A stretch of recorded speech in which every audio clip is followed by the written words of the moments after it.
Good morning, students. Today I am going to explain lesson 7 packing. सामान बांधना। ये आप लोगों की बिहाइव का 7th लेसन है। इसका नाम है पैकिंग। तो जब हम कभी यात्रा पे जाते हैं तो क्या होता है कि सामान को बांधना रहता है।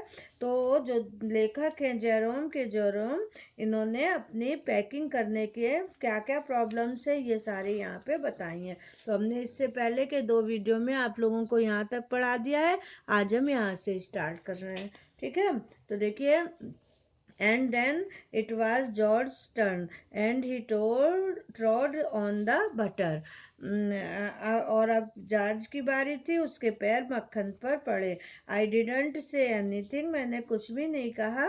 But I came over and sat on the edge of the table, किंतु मैं आया और टेबल के किनारे पर बैठा। एंड वॉच्ड देम, और उन्हें देखता रहा। It irritated them more than anything I could have said. और कोई बात उनको कहता है उसके बजाय मेरी चुप्पी ने उन्हें चिढ़ा दिया।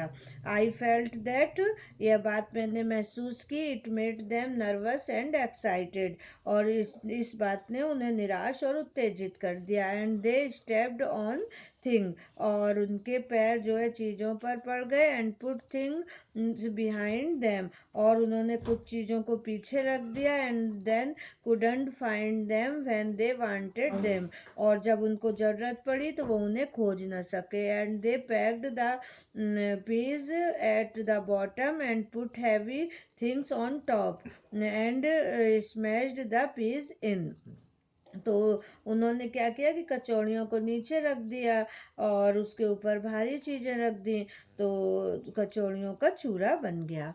अब 10th पैरे में देखते हैं। They upset salt over everything and as for the butter, उन्होंने हर चीज़ पर नमक बिखर गया। और जहाँ तक मक्खन का सवाल है, I never saw two man do more with 1 and 2 pence worth of butter in my whole life than they did. तो मैंने कभी भी 2 व्यक्तियों को 1 या 2 पेंस के मक्खन को पूरे जीवन में ऐसा होता कभी नहीं देखा जैसे उन्होंने किया। After George had got in off his slipper, और जॉर्ज ने उसे अपने स्लीपर में से निकाला।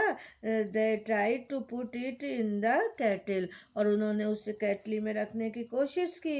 It wouldn't go in and what was in wouldn't come out, वह अंदर जाए नहीं और उसके अंदर जो था वह बाहर आए नहीं। They did scrape it out at last and put it down on a chair, और उन्होंने उसको खुरचा और कुर्सी पर रख दिया। And Harris sat on it, और हैरिस उस पर बैठ गया। And stuck to him and they went looking for it all over the room, और फिर वह उन्हें याद आया तो वे उसे पूरे कमरे में ढूंढने लगे। अब 11th में देखिए। I will take my oath, I put it down on the chair, sat George staring at the empty seat. मैं कसम से कहता हूँ कि मैंने उसे 1 मिनट पूर्व कुर्सी पर रखा था, और उसको कुर्सी को देखने लगा। आई सा you do it my self not a minute एगो, सेड हैरिस। तो फिर हैरिस ने कहा कि मैंने तुम्हें यह करते स्वयं देखा है।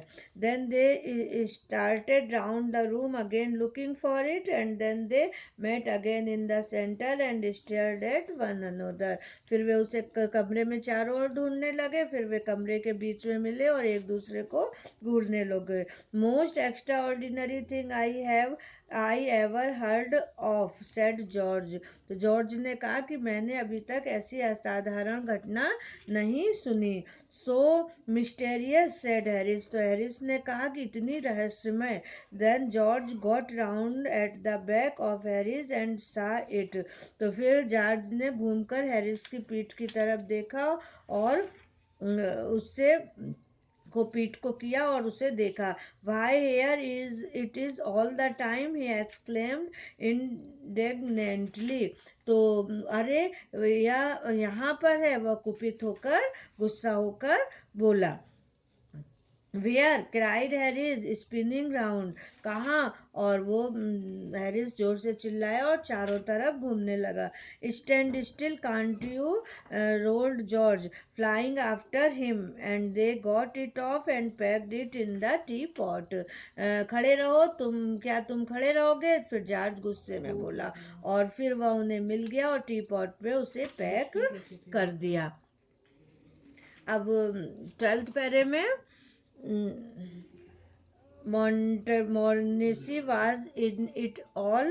Of course, Montmorency's ambition in life is to get in the way, and we sworn at Montmorency, जो कि उसके कुत्ते का नाम है, निश्चित रूप से इस मामले में था, और उसने मोंटेमोरेंसी उसे की जीवन में आकांक्षा थे कि वह रास्ते में आए और उसे कोसा जाए। If he can square in anywhere he particularly is not wanted and be a perfect non nuisance and make people made.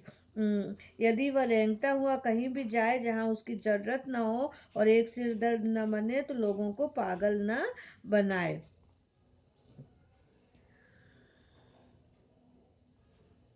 And have things thrown at his head, then he feels his day has not been wasted। और लोग और उसके सिर पर चीजें न फेंकी जाए तो वह महसूस करता है कि उसका जीवन व्यर्थ गया।